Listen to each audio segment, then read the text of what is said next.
Hello, everyone. Thanks for joining us for this conversation. We're going to think about why prison conditions are important. Joining me today, let me introduce our guests. Joining me today are Katie Gorham. Katie Gorham is not joining me today. Katie Gorham is the person that's running everything to make sure that my camera stays on and that you can actually hear me when I talk. But joining me today is Kate Trammell. She is the Senior Director of Advocacy at Prison Fellowship. Prison Fellowship is the nation's largest Christian nonprofit serving prisoners, former prisoners, and their families.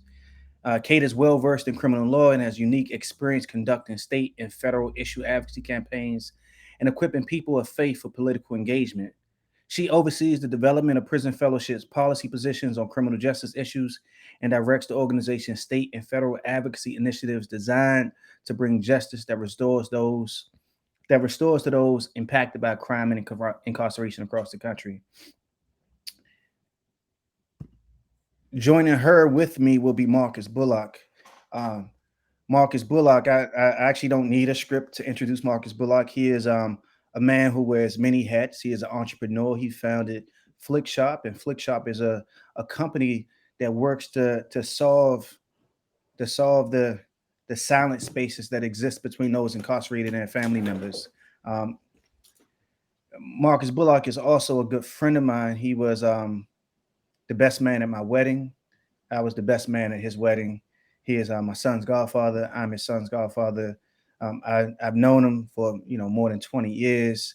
I know that he is an expert on all issues dealing with incarceration, and I know that he is an expert both based on the study that he's done, based on the work that he's done with organizations like Prison Fellowship all across the country. And I know a lot of his expertise is hard earned because he and I went to prison together when we were. He was a young 15-year-old kid, and I was a slightly older 16-year-old kid. And it's a pleasure to share the stage with you both. Nah, man, what's good, bro? It's always a pleasure when we link, man. What's in your cup? It's not whiskey. it's uh, it's coffee. It's actually my Hey, first Kate, cup it's of also coffee. pleasure to see you as well, Kate. Yeah, so looking forward to this conversation with you both. And I gotta say, Kate did not get locked up with us. I know that makes her jealous a little bit, Not but yet, at least. Yeah, that's great.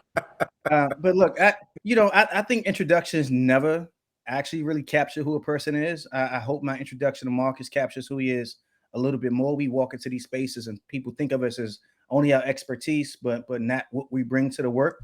So let me start by asking both of you to talk a little bit about yourself and how your work and working towards ending mass incarceration and actually addressing what it means to humanely treat people who are incarcerated. How does that overlap with the motivations that bring you to this work? I'll start with you, Kate. What a great question. So I mean, just talking really practically at Prison Fellowship, this is the work that we do.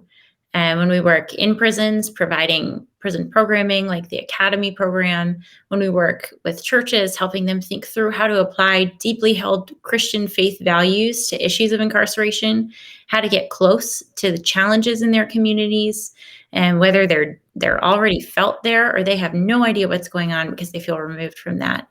And we do that through things like Angel Tree and Second Chance Sundays and lots of other things. And then where I serve the team in advocacy, thinking through overuse of incarceration, how people are treated, and the overarching theme of how to keep front and center people's human dignity and value and make sure that that is always the first lens that we're working through as we think about things like punishment, restoration, second chances. That's the work I get to do every day, and it's a real honest to goodness privilege to get to spend all my time thinking about that. And in terms of what motivates me personally, I have the amazing benefit of working with people every day who have lived through experiences interacting with the criminal justice system personally. That's not my story. So I get to benefit from your experience and learning. And I know I've learned a ton from Marcus over the years and his learning, his experience. But what's shaped my interest in this has just been truly how I understand the Bible. As a Christian, the first driver of my interest in criminal justice reform was care for people. And that's because I believe the Bible is really clear about that in my life, in my faith. And then second, I fresh out of law school, went to work in a jail as a magistrate. And every single day I got a crash course in how our criminal justice system was working with law enforcement, with victims, with people accused of crimes, with people on their way out. And that really catalyzed that need to do something about it. So it's just a true joy to get to do this work and a challenge every single day. That's great to hear. My as a biblical scholar myself, my favorite verse is Jesus wept, and it's in the Old Testament. No, it's not in the Old Testament. It's actually in the New Testament. But I sort of think about it because like Jesus wept, and it's a great poem that begins with that by Diane Seuss, and it goes Jesus wept, and then it goes through a sort of litany of her family members who suffered and how they suffered, and I think I hold those two words dearly because everybody who made sure I went to prison was a Christian, and everybody who chose not to say the word mercy or forgiveness in any of those interactions with me was a Christian. And we talk about Christian duty now, but I do think that it was a complete absence of Christian duty outside of Marcus's mother, who was a minister, who married me and has always been the sort of Christian force. Her and my grandmama, in my life. But I give my grandmother a shout out. She's not watching today because I didn't tell her this was happening. Marcus, tell us how you come to this, and maybe what I'll ask you though is because it's easy for you to say that you come through it through personal experience, but can you tell us how you come through it? Because you in a sense of you're brilliant. You managed and owned a construction company. In fact, when you were fresh out of prison, you managed to live a life as if you had like never been to prison. Like you would have. I watched you become a sales rep at Duran Paint Store off of the way you interacted with customers and the way you built up expertise. And I watched you manage as a 23-year-old a portfolio of clients in DC, these big construction companies that were painting that were working on all kinds of large jobs. And I remember when they had you and they took you to a Cavs game because the owners owned the Cavs. The owners of the company owned the Cavs. They didn't take me. They didn't invite me. But I say all of that to say that like you had a skill set, without a college degree, where you could develop expertise in anything, and then you started a company. What made you decide to come work in this space that deals with people who are doing time in prison? Yeah, nah, man. I appreciate you. It's like I led by saying it's always a pleasure when we link up. I think it's an interesting chemistry that Dwayne and I have because we started off like as friends in high school, playing on the same basketball team, and then eventually ended up in handcuffs together, and then going to court together, and getting sent, moving through prison, and then coming home, and now have an opportunity to be able to work together. I'm just so grateful to be able to see how our careers have both flourished. One of the things I think that's important to kind of sort of highlight, like, is that right? Like you talk about the humanity, being restored often, Dwayne, and a big part of that was like when we first came home, trying to figure out how to get a job and navigating through that paint store, and then eventually that sales rep position that landed me with opportunities to be able to start a painting business. But I think that a part of that journey, if I'm being honest, if you would ask me like, yo, do you have intent on trying to figure out ways to be able to contribute back to a population of people that you just left a few years ago? The answer would have been like, nah. Like I really just genuinely just didn't have the time to write people letters because I was trying to figure out the ways of how to navigate coming back home. Like not just like getting a job, because getting a job was hard, but like sustaining a job.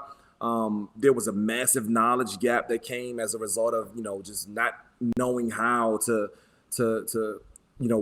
continue to grow inside of employment. So it was all about having the best attitude and coming and talking to customers and asking them what they have for lunch, and really learning how to engage with people. If I'm being honest, I mean, I probably learned that on on a prison rec yard, trying to figure out how to navigate all those different personalities and testosterone levels. but it was cool. You know what I mean? Like, it was fun. It was fun for me.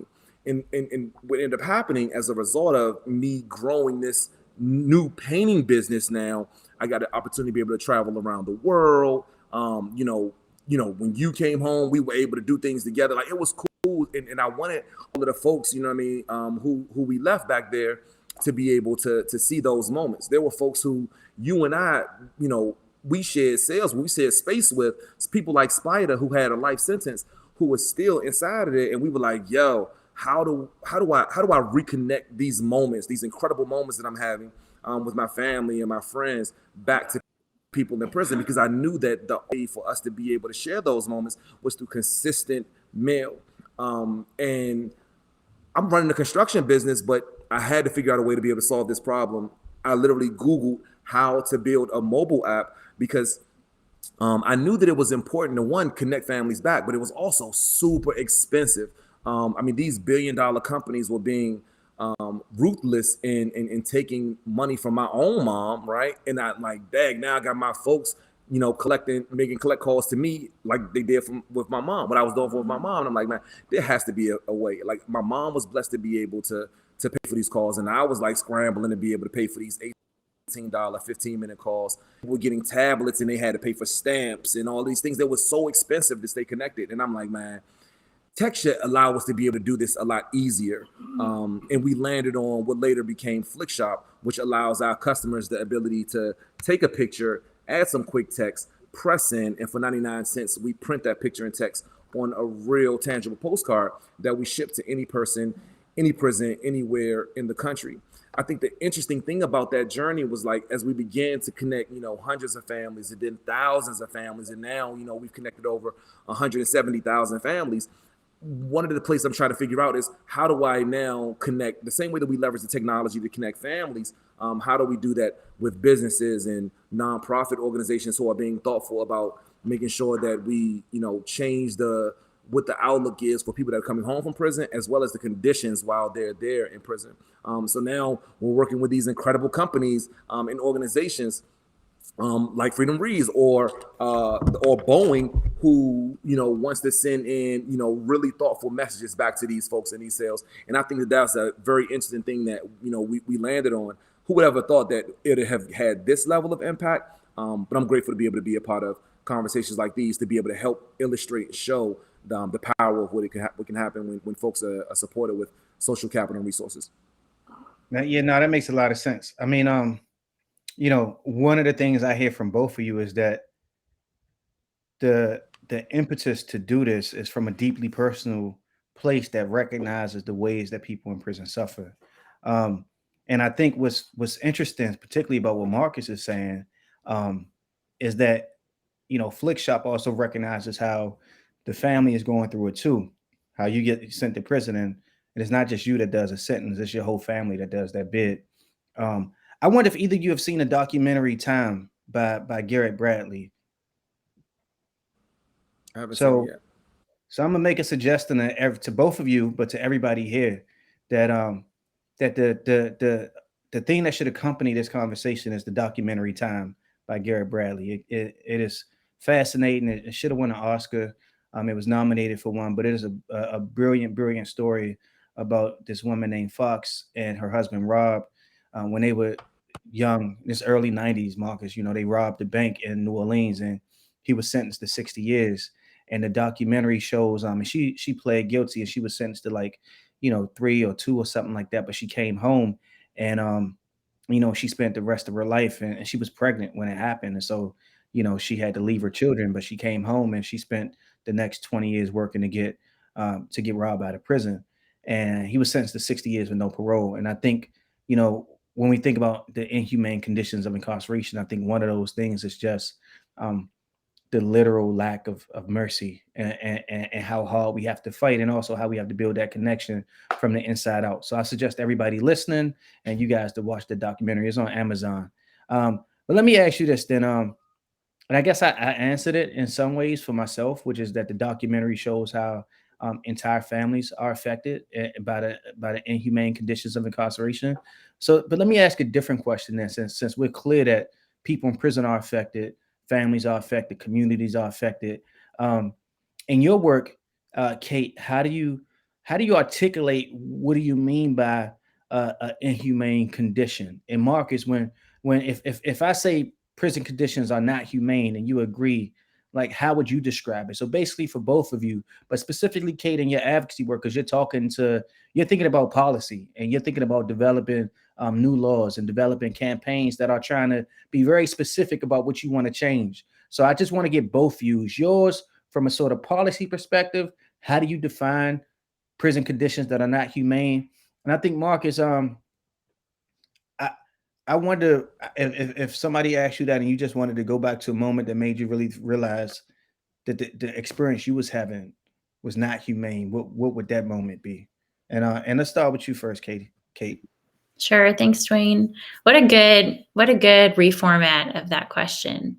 I think there's a couple answers from a policy standpoint. One is just what I would talk to lawmakers about, and often that's really specific with specific proposals that are in front of them, right? So when we're talking about the culture in prisons, the conditions in prisons, and how we can improve them, it's things like dignity bills for women, right? So that we are being really, really reticent to put restraints on women who are pregnant and in labor. And we're thinking about their prenatal care and their postnatal care and themes of, body searches, who guards women's bathrooms and things like that, because we recognize and respect their dignity and their value and sensitivities that exist, right? So it can be really, really particular proposals, including space for programming, safety, ensuring that force isn't unnecessarily used, but then also more broadly that community connection is fostered. And this is why whenever I talk about this issue with lawmakers or the public in a broader way, I actually don't focus as much on inhumane conditions, which can be in a lot of people's minds, a narrow subset of the issue. But I talk about what prison culture should aspire to, right? What do we actually want it to be, not just not be?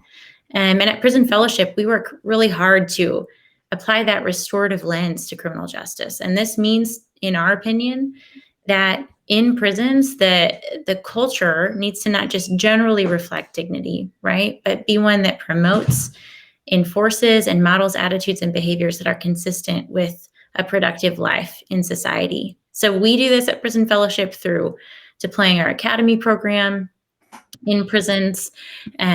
We also, bring in staff and volunteers to help create and cultivate that connection to the community. And we prioritize that linkage on the outside too, right? Through programs like Angel Tree that really seek to bring a connection point in the family through something like a Christmas gift, right? Where a local church is stepping in to help provide that gift, but it's on behalf of the incarcerated parent to the kid who's on the outside. And they are using it as a way to also foster community and commitment to that family, walking alongside them through that process, however long it takes. So, there's a lot of ways to answer that question. But I think if I were to drill down into just one thing, it's that, we take the lens of not just what prison culture shouldn't be, but what should it aspire toward? And that should be constructive, reflective at every level of dignity and value, and setting people up for the kind of lives that we want them to have, not only on the outside, but also while they're inside. And and I appreciate it. I think everybody should look at Prison Fellowship's work. It is really powerful. I think we should always lead with what we do. And you look at the Angel Tree program, and it's all obvious and it's all laid out there on the website. So everybody should check it out and donate. Marcus, what would you say? Because and I hate when people ask me about my experience in prison. But the reality is that the reason why first person accounts of anything are important is because you both serve as the person who experienced it, and you both serve as the only witness and the documentarian, and the poet, right? You are the person that knows. And so I just wonder from your experience, I've actually never asked you this, so I wonder what you'll say too. But what experience and when did it happen that made you realize that this shit is fucked up? Oh, I was not supposed to curse in front of two Christians. My bad. I am so sorry. I know Marcus has never heard me curse before. And Kate, I know you're surprised, but sometimes it slips out. Nah, but it's interesting, right? Because if I'm being honest, Dwayne, man, when we first went in, I mean, I was so young. I mean, prison, it doesn't begin. I love, Kate, that you talked about, like, that you there was saying, well, you highlighted that you like to talk about the dope stuff that's happening that are not attached to the horrible prison conditions. And talk about the highlighting the dope stuff that's happening. It's interesting because when I first went in, I don't know if I thought about how conditions were conditions, right? I'm thinking like, yo, jail is jail, prison is prison. In fact, when we first got to the jail, I mean, when I first got to the Fairfax County Jail, and I was in a young person's block because we got certified as an adult. When they moved you to the jail, they immediately put me in our cells in a hole. It was like represents like the hole because we had to be on keep separate while we were still going. Nah, they put me in the R cells first, and then they put you in the R cells. And they put you up to the unit, remember? Yeah, so I did 10 days in the art cells, and then they was like, all right, he had enough. Let Marcus experience this. And they put me in the unit and put you in the art cells. They was like, all right, and for everybody listening, the art cells is solitary confinement. Yeah, it was crazy, right? Because, I mean, we 15, 16-year-old kids like living in this box, you know what I mean? That all had was a concrete slab, a toilet and a sink that's connected together, and a scratched up aluminum foil mirror that was, that was in front of it, with a ceiling that was probably 15 feet high, and a vent that was 14 feet high, freezing in that joint, right? And I think no blanket, no mattress, right? No blanket, nothing. No, we just in there. You know what I mean? The only thing I had were the push-ups that I was doing, and the hopes that a CO will walk past me, and then so I can yell to him that I wanted to be able to use the phone and be able to call my mom. And this is all during a time where all of my other friends were celebrating Christmas. They were opening up gifts. They were going back and forth, in school talking about homecoming. And here I am trying to figure out just how to navigate through a jail cell and hadn't even been convicted of a crime yet, right? I'm a 15-year-old kid. And so, you think about that as a condition, and you're like, whoa, in hindsight, this is bananas. At the time, because I had never experienced anything like this before, I'm like, yo, so this is jail. So this is prison, right? And then later on, you would see the catastrophes through stories that the people were telling, right? And like I wouldn't attach them to myself until something personal happened to me, like the time when I developed a kidney stone from drinking way too many Mountain Dews that I bought off commissary. I go to medical, and I'm like, yo, I got my back is hurting. I had no idea what was going on. And the person that was working in medical was like, oh, you probably got a kidney stone. Go back to your cell and go drink some water. And I'm like, yo, you had a kidney stone? Had a kidney stone development. I had to literally go back and I had to pass it naturally in my cell without any medication whatsoever to be able to help support that part of that process, right? And it's interesting because you had, like, anecdotally, these were the things that were happening along the journey. But then I would see what happened to other people, right? Like, not only denying that kind of treatment and medical treatment, but you would see like certain people who had relationships with certain officers getting away with things that I couldn't get away with. You know what I mean? Or most people couldn't get away with. And like, so there was this dynamic through the entire sentence that showed me like, yo, this is obviously this. If anyone on the outside that worked in administration, they knew about this, they probably wouldn't allow for any of these things to happen. I thought it was mind-blowing when I heard about PREA the first time, the Prison Rape Elimination Act. I'm like, wait a minute, so we have to enable an act to stop people from prison rape? Like, is this a thing? Like, right, that was mind-blowing to me, right? And actually, you think about, I mean, that took a lot of advocacy to make that happen. I mean, it's baffling to imagine that the PREA comes out after we get out of prison. PREA comes out after we've been out of prison for a few years. I was involved in some of the discussions and the advocacy work around the Prison Rape Elimination Act, which is mind-boggling. Let the audience jump in here. They say that they're having a good time, but I feel like they're jealous because they're not hearing their voices. And it's been some really excellent questions in the chat. Some talk about correctional officers. I think that we all recognize that. I was at Sullivan a couple weeks ago, and you see the COs. They come in, they got clear purses, they got clear book bags, they got to leave their phones in a car. Like they're basically in prison too, 8, 12, 16 hours at a time. So we deeply understand that that the systematic abuses of incarceration as a system affects everybody. It affects the guards. They have a high alcoholism rate. They have a high suicide rate, and they're working jobs that many of us wouldn't work. So that was a really good question. But and thank you for bringing it to our attention.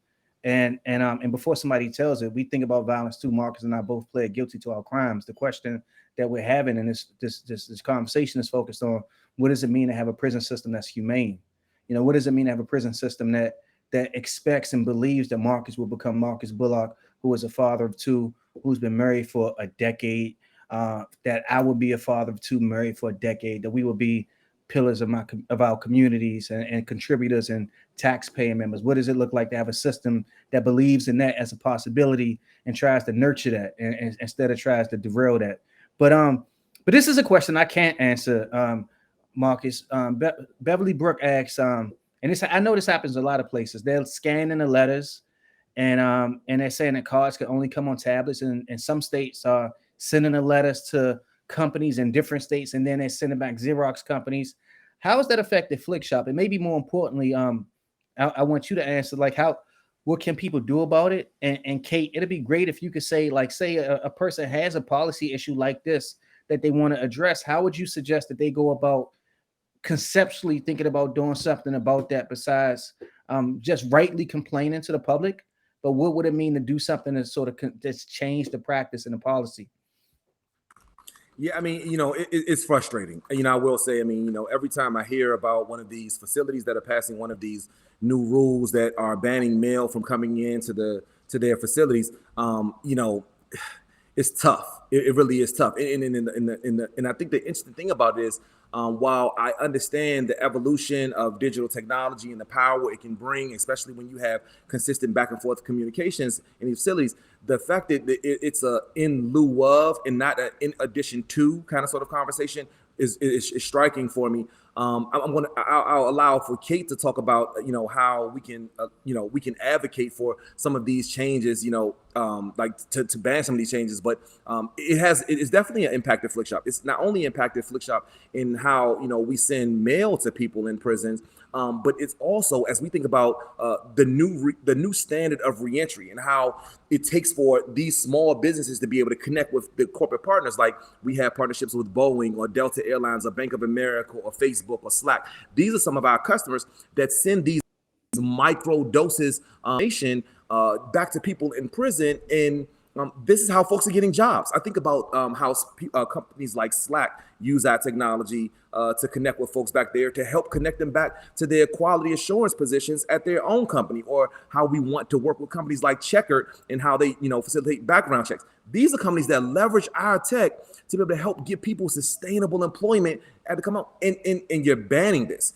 And we're saying it, we're doing it as a result of, contraband that's coming into facilities, which we all know is obviously not the case. It's not coming in through the mail. And so as I think about what it means for the future of Flikshop and what it means for the future of communications for our families, it's definitely troubling, but we're being very thoughtful about ways that we can hopefully advocate to overturn it in some of these places. Now, we do work with certain states that I'm like literally banging on their door, and I'm meeting with officials who understand. There are times that they don't really get it. They aren't living in cells. And there is an element of storytelling and education that needs to happen at the administration levels to help them understand the power behind one of these little micro doses of love and what it means to be able to have it come directly from a family member, to see a full color picture of your loved one at Thanksgiving dinner, right? Having a full color photo of these Halloween costumes that we're sending thousands of them this month. It's an interesting conversation to be had. I'm disappointed in a lot of these administrators for thinking that this is the best solution. And very hopeful that the advocacy work that we're doing alongside with organizations like Prison Fellowship will help overturn some of this craziness. Because of course it happens in a vacuum. Like a lot of times, when you're in the world, you touch material goods every day.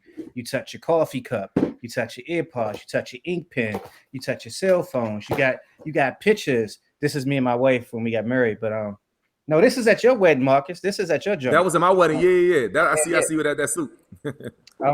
But Dwayne, hold up. But that's exactly the point. Like in every household of all of the decision makers who are passing these rules, if you ask them, what's on your mantle, what's on your desk at work, what's on your walls at home, you know what it is? It ain't a digital Instagram picture. It ain't an iPad that you scrolling down. It's an actual tangible photo that you look at that marries you back to that Yeah, I think people don't get the number of times that we touch tangible things in the world and how that's missing from prison, and so they thinking about it in a vacuum. And so, Kate, can you tell us? And this just follows up, but this is Nicole De La Torre.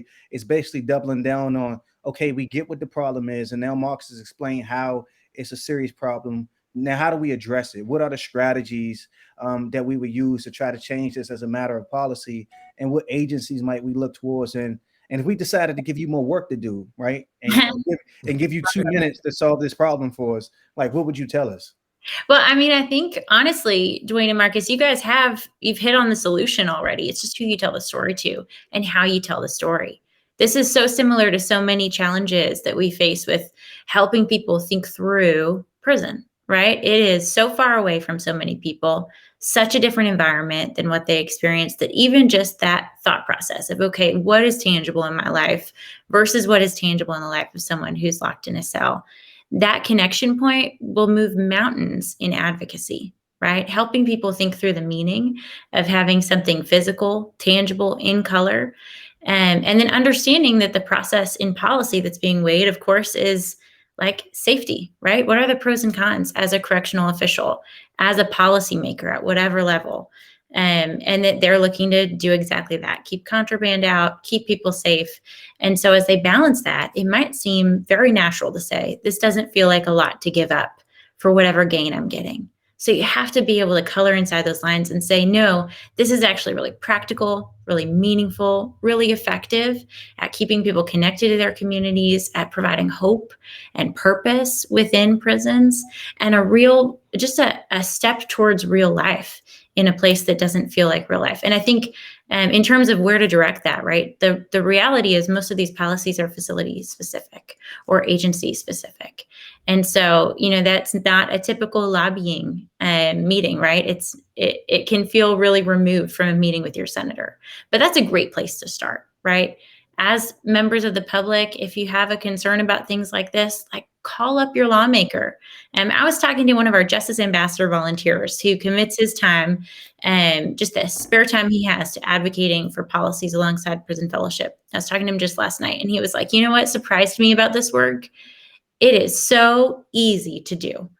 I was sitting in the car pickup line for my daughter at elementary school, and I was on the phone on my Bluetooth talking to my lawmaker about the Equal Act, right? And he's like, we had that conversation. My daughter got in the car, I hung up, and that was that, right? So I think it's understanding what narrative you want to tell, what people don't understand and aren't making the connection to, for life inside prison versus life outside prison. And then just being bold about having the conversation with the people who are elected to represent your views, and then following up to make sure that they're processing that down their chain.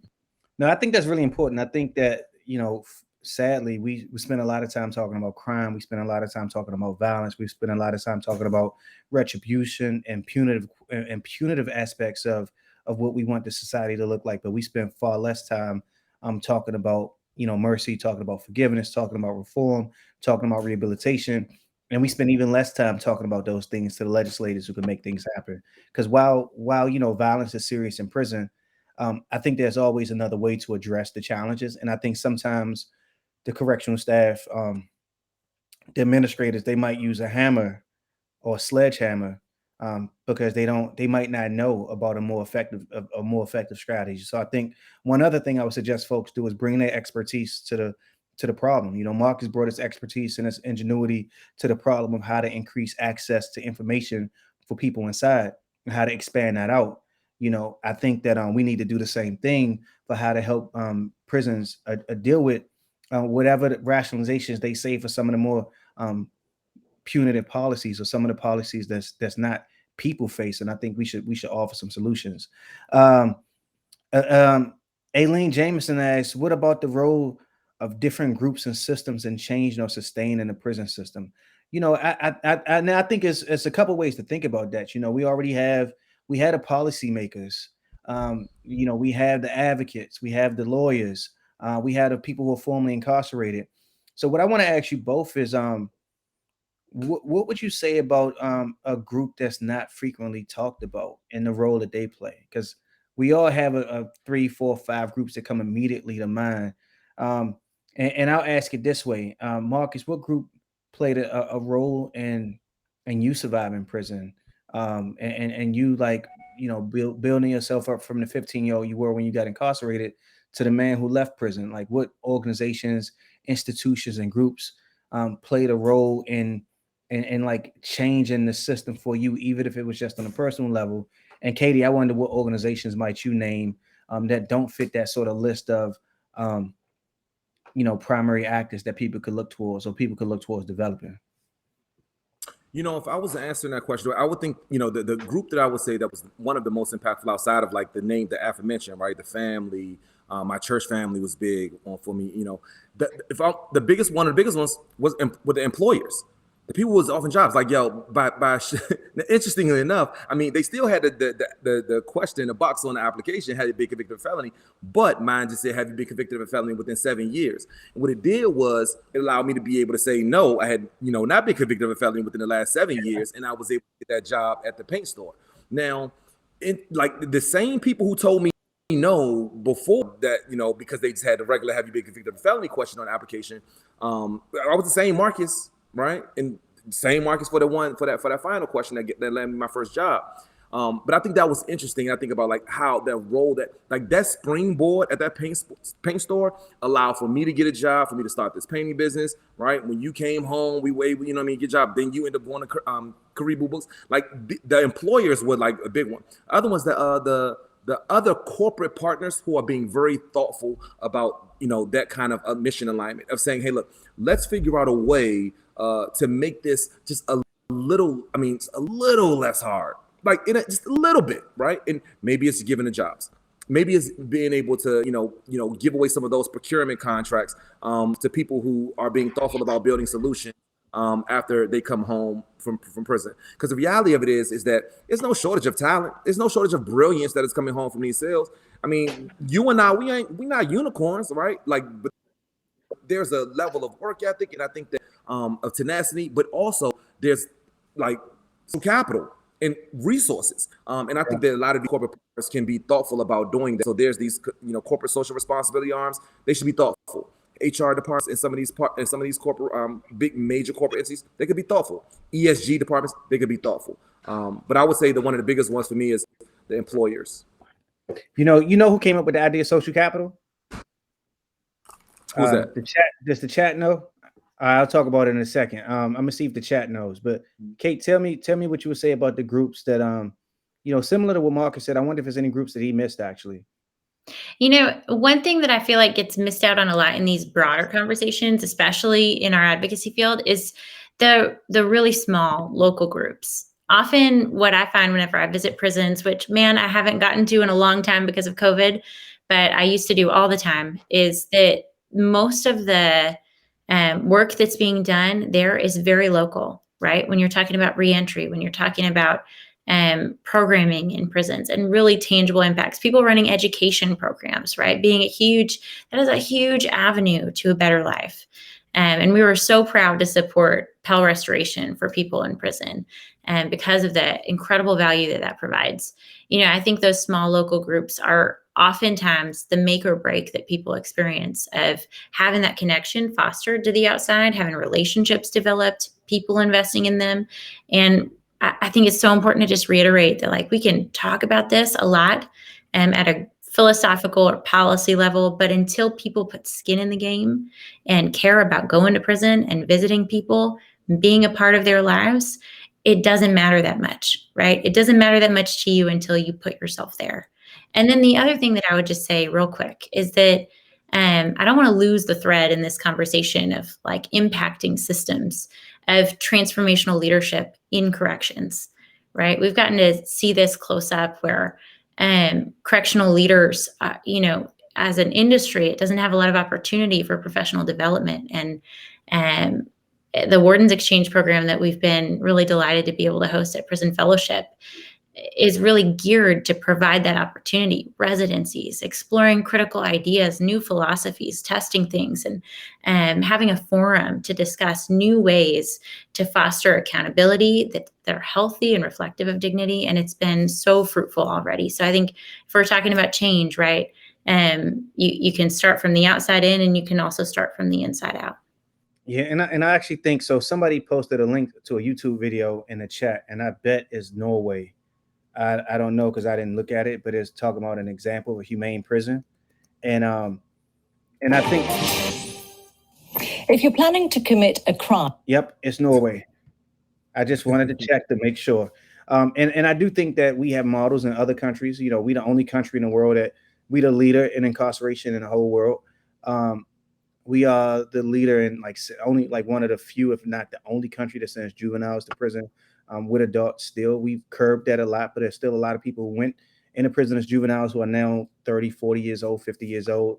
Um, and so I think, one thing we can all do is educate ourselves about better models. And when we talk about I'm sort of thinking about different ways of accountability, I think that judges and prosecutors and defense attorneys need to radically reimagine what accountability is as well. Somebody asked a question about diversionary programs, and I'm all for anything that gives somebody a chance to avoid prison and get the sort of treatment that they need.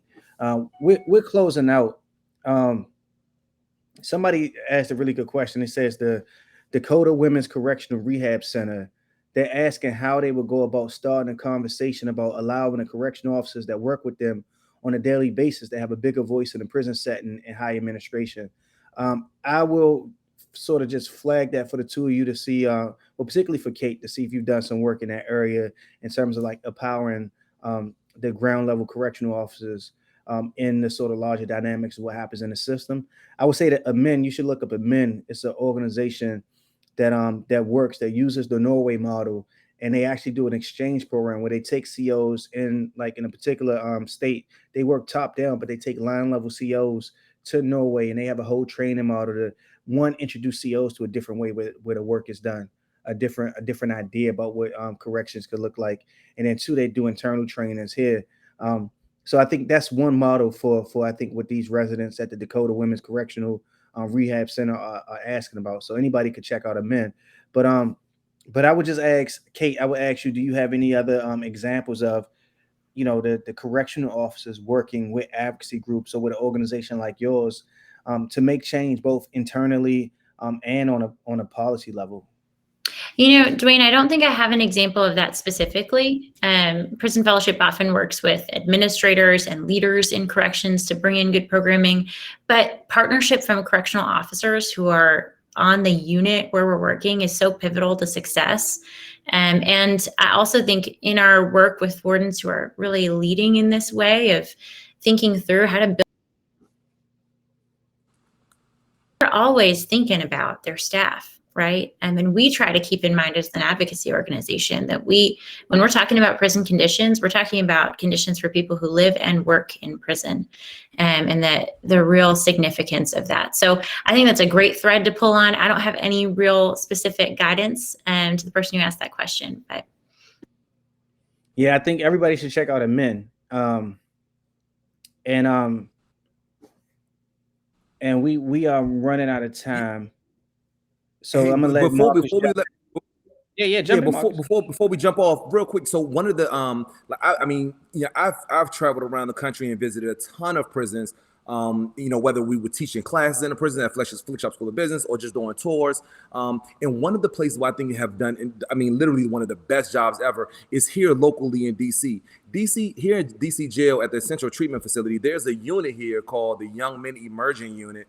And it is a phenomenal model for how they're engaging not only just the men on the unit, but also the staff. They hold these daily meetings where they do check-ins for the men and the staff. The staff get an opportunity to be able to learn from the men and bond and create programs there that allow for them to do something phenomenal. I can go on and on about the YME unit, the Young Men Emerging Unit, but it's an easy Google. Check out the Young Men Emerging Unit here locally at DC Central Treatment Facility. All right, now before we got about 8 minutes left, but I wanted to make sure, and I'll just say one of the things I do with Freedom Reads is that we build freedom libraries and we put them in prison and we put them in a prison housing unit.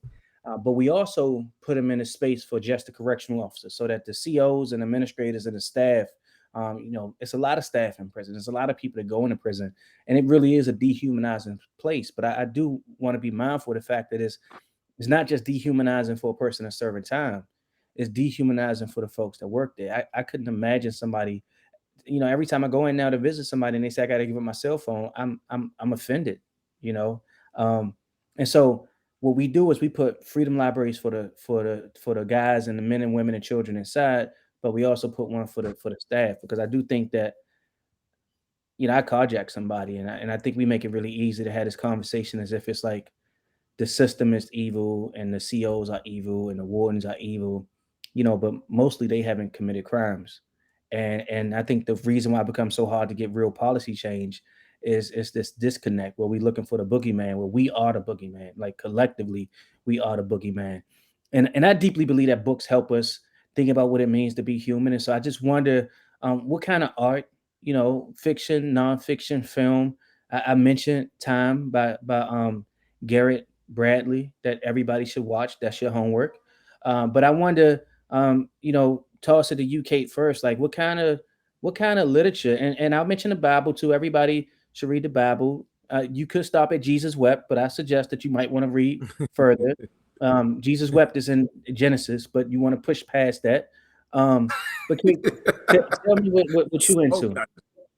Yeah, I think one of the things that I've gotten so energized by recently is the documentary film movement that's cropping up in this space, especially during COVID, right? Like when people are having trouble gathering together, things are moving digital, right? I love a good book, but you really can't get past the beauty and emotion of bringing someone in visually to a space when you're trying to take them into proximity to something different than their experience in a lot of ways. And so there have been some really great documentaries that are about to come out that I'm excited to share soon, and that I've had the privilege of screening. At Prison Fellowship, we even put together just a documentary short following 3 people through reentry called A New Day One, that I think was way more fun and challenge to put together even than it is to watch. But just kind of following people through reentry. What does it look like for real? Because we talk about it all the time, right? How do we demystify that?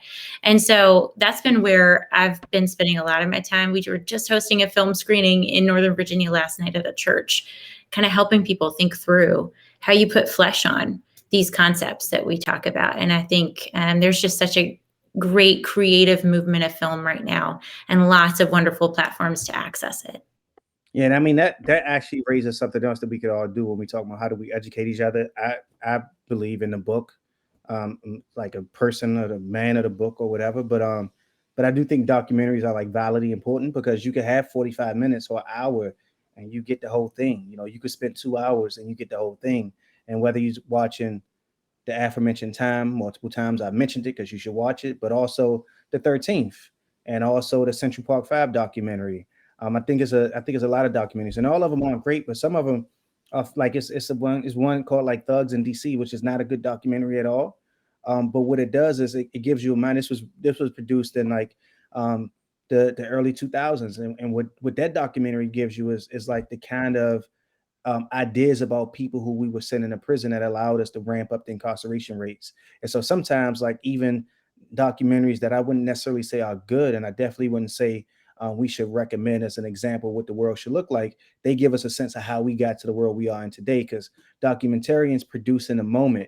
And so a lot of them produce, their production reflects the moment. And so if the moment was short-sighted, the documentaries are short-sighted, but at least revisit them lets us see that short-sightedness. But Marcus, what books, films, documentaries, what would you suggest that we think about? Yeah, so this is easy one. My go-to that I always recommend, and maybe it's because I was the character Brandon in this book, but but I think that A Question of Freedom was dope, and I think that, which is for all of you guys that are listening, and it's the irony of it is that author is on this panel right here, but moderating this panel right here. But Question of Freedom was built because I think that it was the first time that I had an opportunity to be able to read a book outside of Makes Me Want to Holler that was able to storytell. And I think that I leverage a lot of those quotes inside of that book to be able to talk about how to share how to build empathy. It tells a whole story about a coming of age of a young man going through prison. Another book that I've read most recently was Desmond Meade's book, Let My People Vote. I think, yeah, Desmond did an incredible job with talking about how he went from like the decision making and like being a homeless man living on the streets, and then how he wanted to be able to create a legacy for himself in helping to be able to help restore voting rights for people down in Florida. Now today, Desmond is an incredible now MacArthur genius now. And so I'm grateful to call him, but I was able to learn from Desmond, even, having a personal live experience, but listening to him tell his story of how he went through these different stages of his life, I think was incredible. So my two favorites, A Question of Freedom and Let My People Vote. Yeah, and I should say that, just to close the loop here, I mean, me and Desmond were in DC, and we were at Prison Fellowship when Marcus Bullock and his mother, Reverend Bullock, got an award from Prison Fellowship. And what was really interesting about that is that I think a lot of times we think about people who work in this space and people who have been formerly incarcerated as the receivers of support, as the receivers of advocacy, as the people who need to be in those positions. But frequently we are actually those who are doing the advocacy work, and we should be looked at as experts and as people who could be movers in the space. And me and Desmond, when Desmond called me to tell me he got the MacArthur joint, I was like, oh shit, man, this is so, I was happier for him to get it than I was for me. And he was like, you got it too. I was like, oh yeah, I know, but man, damn, this is just because the work he has done to bring the vote to folks in Florida and to create a national campaign is just phenomenal. I feel like I should just say a couple of books because I asked the question. I think everybody should read this book called Women Talking by Miriam Taves. It's about a Mennonite community. The men in the community had been sexually assaulting women and drugging them. And the book starts after all of that violence has happened. And the women are asking, like, what do we do in the face of this violence? And the men actually go to bail out the men who got arrested. So it's only women there, and they're in the barnyard and they're talking. It was fascinating as they're answering the questions that we all want to ask and have answered in terms of, like, how do we respond to the face of violence? And I think that's just like a really radical book that makes you take seriously questions about accountability. I think you should all read Daniel Sered's book on restorative justice. I think that's a fascinating book. And then you should read The Bluest Eye by Toni Morrison. I think that that like the diet of literature that's necessary to fully understand these issues encompasses much more than just work about prison. It encompasses work about the world. It encompasses and includes everyone from Baldwin to Faulkner to Ellison to Toni Morrison and Sonia Sanchez. And I suggest that we all read all of this because I do think it's art that teaches us what it means to be humane. And I think it's art that allows us to better recognize the inhumane conditions that exist in our society. Prison is a model of inhumanity. Everybody says it, but I'll say it again as we leave. Charles Dickens said you could tell and judge a society by how it treats its prisoners. And you can look at America, and it's real. We are not the exemplar of democracy that we can be and that we need to be. Thank you guys for joining us. I hope you enjoyed this as much as we did. Take care.